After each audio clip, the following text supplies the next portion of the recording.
2013 से 2022 के बीच में दलितों पर इस देश में होने वाले अत्याचार 46% बढ़ गए। हर रोज 157 दलितों पर इस देश में अत्याचार होता है। 157। हर रोज 3 दलित महिलाओं से बलात्कार होता है।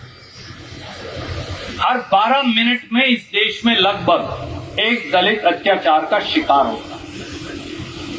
इसलिए कि ऊना गुजरात में तो पेड़ से बांधकर दलितों की चमड़ी उधेड़ देते हैं। इसलिए कि लखीमपुर खीरी में तो हमारी 2 बेटियों को निर्वस्त्र कर उनके साथ गैंग रेप करते हैं।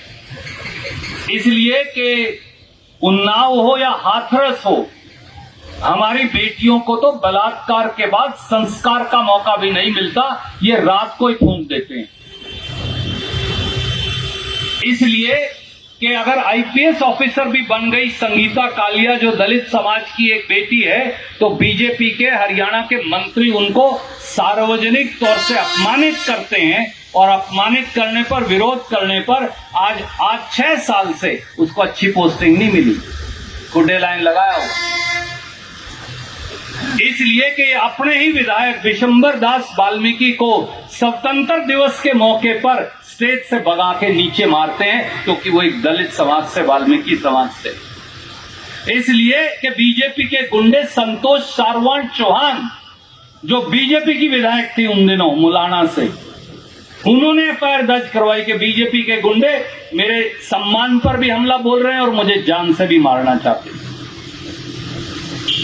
ये वो लोग हैं जिनकी मानसिकता में गड़बड़ है। इसलिए जब हम बाबा साहब की बात करते हैं तो बाबा साहब के अनुयायियों, उनके बच्चों, उनके वंशजों, उनकी शिक्षा, उनकी सोच, उसकी चर्चा भी जरूर कर लें तो अच्छा है।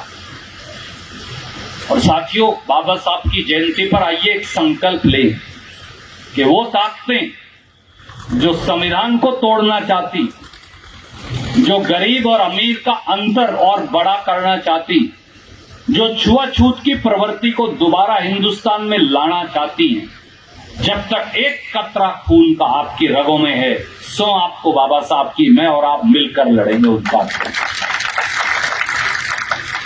जब तक ऐसा नहीं करेंगे, जब तक सामाजिक न्याय और समानता की लड़ाई नहीं लड़ेंगे, तब तक समाज उस रास्ते पर नहीं चल पाएगा जिसका बाबा साहब ने स्वप्न देखा था। ये संविधान को भी खत्म कर देंगे और संविधान सम्मत अधिकारों को भी। इसलिए आज अपने अपने वार्ड, अपने अपने गांव में जाकर, आज शाम को जब बाबा साहब का, परमात्मा का नाम लेकर, दादा खेड़े का नाम लेकर जब आप सोएं, तो अपने मन पे हाथ रखकर पूछिएगा कि जो रणदीप ने कहा था, जो आदित्य ने कहा था, वो सही है या नहीं। और सही है तो कसम है आपको बाबा साहब की, कम से कम 10 आदमियों को और प्रेरित करिए अपने वार्ड, अपने मोहल्ले, अपने शहर, अपने गांव में, कि आइए मिलकर इस संघर्ष में हम बीजेपी की उन ताकतों से, वो नायक सैनी की सरकार हो या नरेंद्र मोदी की सरकार हो, जिन्होंने संविधान और बाबा साहब के सपनों पर हमला बोल रखा है, हम मिलकर इस लड़ाई को लड़ेंगे, चाहे कितना समय भी लग जाए। जय हिंद, जय भीम।